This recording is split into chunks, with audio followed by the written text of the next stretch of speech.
Enough is enough. অনেক দেখেছি, আর নয়। দিল্লি আমাদের বাংলা টার্গেট করেছে, আমাদের টার্গেট দিল্লি। বাংলা জিতে দিল্লি থেকে বিজেপিকে হাঁটানোর সংকল্পই হচ্ছে ওদের পাল্টা জবাব, মনে রাখবেন। আমরা বললে করি, ওরা বললে করে না, বুলডোজার চালায়। ইলেকশনের সময় বলে দেব টাকা, আর ইলেকশনের পরে হয় ফাঁকা। ইলেকশনের আগে 1000, ইলেকশনের পরে বুলডোজার। সবাই আপনারা জানেন। আগেরবার বলেছিলাম লক্ষ্মীর ভাণ্ডার করব, 500-700 দিয়ে শুরু করেছিলাম। আদিবাসীরা শিডিউল কাস্টে 200 টাকা বেশি পান। এবারে সেখানে 1500 হয়ে গেছে এবং 1700 হয়ে গেছে, এবং 5 বছর ধরে আপনারা দেখেছেন চলেছে। আজকে বলে যায় আজীবন চলবে, যতদিন মা বোনেরা আমার সসম্মানে বেঁচে থাকবেন। আপনারা আমাদের সমাজের উপহার, আপনাদের আমরা ভুলতে পারি না। নোটবন্দি করে লক্ষ্মীর ভাণ্ডার কেড়ে নিয়েছিল আপনাদের, বাড়িতে যেটুকু জমিয়েছিলেন। নোটবন্দির লাইন, আধার কার্ডের লাইন, এসআইআরের লাইন, নাম কাটার লাইন, মানুষ হত্যার লাইন। তোমাদের বিজেপিকে বেলাইন করবার জন্য যা যা করার দরকার আমরা সেটা করব, এটা মাথায় রাখবেন। অনেক টাকা হয়েছে না, টাকা দিতে এসেছো। কেউ কেউ ঘুরে যাচ্ছ টাকার বান্ডিল নিয়ে, গভর্নমেন্টের গাড়িতে টাকা নিয়ে ঘুরছো, ফোর্সের গাড়িতে টাকা নিয়ে ঢুকছো। সবাইকে চেঞ্জ করেছো একটাই কারণে, ঝাড়গ্রাম এবং কেশিয়ারি দেখে রাখবেন বাইরের লোক কারা আসছে। বাইরের লোক আসলে তার বিরুদ্ধে কমপ্লেন করবেন।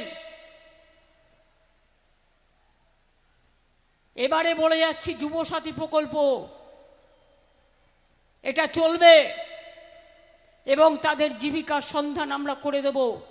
যারা এখনো পায়নি, দরখাস্ত করেছেন, তারাও পাবেন। আমরা বলেছিলাম 10 লক্ষ টাকার স্মার্ট কার্ড করে দেবো ছাত্রছাত্রীদের জন্য, করে দিয়েছি। বিনা পয়সায় ছেলে মেয়েরা আপনাদের মিড ডে মিল পায়, জুতো পায়, জামা পায়, বই পায়, কন্যাশ্রী পায়, শিক্ষাশ্রী পায়, ঐক্যশ্রী পায়, মেধাশ্রী পায়। ক্লাস 9-এ উঠলে বিনা পয়সায় সাইকেল পায়, ক্লাস 11-এ উঠলে বিনা পয়সায় স্মার্টফোন পায়। কি পায় না? পায় কি পায় না? বিনা পয়সায় রেশন পান কি পান না? স্বাস্থ্যসাথী পান কি পান না? এবার জেনে রাখবেন, বলেছিলাম দুয়ারে সরকার করব, করেছি। আমার পাড়া আমার সমাধানে প্রতি বুথে 10 লাখ টাকা করে দেওয়া হয়েছে। এই কাজগুলো শুরু হয়েছে। কিছু কাজ শুরু করতে গিয়ে অফিসারদের সব বাইরে পাঠিয়ে দিয়েছে, বাংলার বাইরে যারা কাজ করত। সে কাজটা হয়ে যাবে, নিশ্চিন্তে থাকুন, টাকা দিয়ে দেওয়া হয়েছে। আগামী দিন বলে যাচ্ছি, আমরা কেন্দ্রীয় সরকার সব বন্ধ করে দেওয়া সত্ত্বেও 1,30,00,000 গরিব লোকের কাঁচা বাড়ি পাকা করে দিয়েছি। আগামী দিন যতটুকু বেঁচে আছে সব কাঁচা বাড়ি পাকা আমরা করে দেব, এটা আমাদের অঙ্গীকার। আমরা যেটা বলি আমরা সেটা করি। প্রতি বাড়ি বাড়ি নলের জল পৌঁছে যাবে। আমরা যখন ক্ষমতায় আসি 2 লক্ষ ছিল, এখন 1 কোটি হয়ে গেছে। আগামী দিন সব পরিবারে নলের জল পৌঁছে যাবে, এটা মাথায় রাখবেন। সব ধর্ম, সব বর্ণ, সব জাতি, সবাইকে তার মতো সম্মান দিয়ে কাজ আমরা করব, এটা আমাদের অঙ্গীকার। কৃষকদের জন্য ধান থেকে শুরু করে, আলু থেকে শুরু করে 15টা ফসলের ওপরে আমাদের শস্য বীমা করা আছে। আমরা 4,000 কোটি টাকা ইন্স্যুরেন্স দিয়েছি। চাষিদের টাকা দিতে হয় না, সব টাকা কিন্তু আমরা দিই। কৃষক বন্ধুদের টাকা দিই, আলু চাষির আলু ক্ষতি হয়ে গেলে টাকা দিই, ধান চাষির ধান ক্ষতি হয়ে গেলে টাকা দিই। মনে রাখবেন, তাই আপনাদের বলি, কৃষক থেকে শ্রমিক কেউ নেই বাকি, সবাইকে নিয়েই আমাদের পথ চলা। এই পথ চলায় আপনাদের আশীর্বাদ, শুভেচ্ছা, দোয়া, জোহার আপনাদের কাছে প্রার্থনীয়।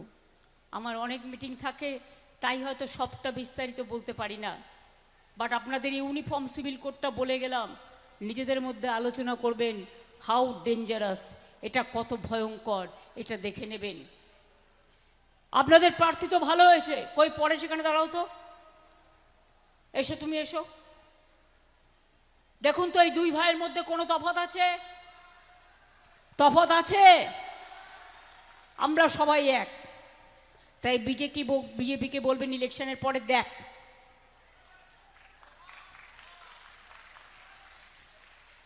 জোয়ার বলে বলবো, যতই করো হামলা আবার জিতবে বাংলা। ভোটের দিন হবে বদলা, গণতন্ত্রে ভোট দিয়ে আবার জিতবে বাংলা। যতই করো চক্রান্ত, বিজেপি তুমি হবে ব্যর্থ। আর মানুষকে মানুষের অধিকার কেড়ে নিয়ে মানুষের সর্বনাশ করলে নিজেদের বিনাশ হবে জেনে রেখো। আর যে বাবুরা তোমাদের খুশি করতে গিয়ে মানুষের উপর অত্যাচার করছে, যদি ঈশ্বর, আল্লাহ, বিরসা মুন্ডা, রঘুনাথ মুর্মু বলে কিছু থাকে, তোমাদের কিন্তু বিচার একদিন হবে মানুষের আদালতে। মনে রেখো, পাপে কখনো বাপেরেও ছাড়ে না, এটা মাথায় রেখো। তাই বলি ভালো থাকবেন, সুস্থ থাকবেন। অনেক অনেক ধন্যবাদ, নমস্কার, প্রণাম, সালাম, জোহার, জয় হিন্দ, বন্দে মাতরম, জয় জোহার ইনশাল্লাহ, এবং জয় বাংলা, জয় বাংলা, জয় বাংলা, জয় বাংলা। জিতবে বাংলা, জিতবে বাংলা, তৃণমূল জিতবে বাংলা, তৃণমূল জিতবে বাংলা, জোড়াফুল জিতবে বাংলা। কেউ কাউন্টিং ছেড়ে চলে যাবে না। প্রথমে স্লো কাউন্টিং করবে, মেশিন খারাপ করে দেবে। মেশিন খারাপ করে দিলে নতুন মেশিন আনতে বলবে। অনেক লাইন আপনারা দিয়েছেন মানুষ, এবার ভোটের লাইনে বিজেপিকে বেলাইন করবার জন্য মেশিন খারাপ হলে খারাপ মেশিনে ভোট দেবেন না, ওখানে চিপ ঢুকিয়ে দিয়ে বিজেপির ওখানে ভোট ফেলবে।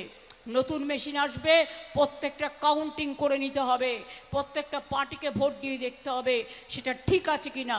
আর সন্ধে হয়ে গেলেও ওরা স্লো কাউন্টিং করবে, ওরা স্লো ইলেকশন করবে।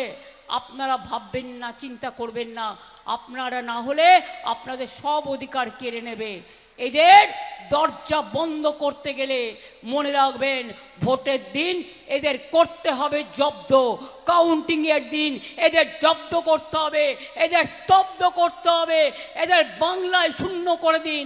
আর দিল্লিতেও আগামী দিন মহাশূন্যে পাঠিয়ে দেবো আমরা।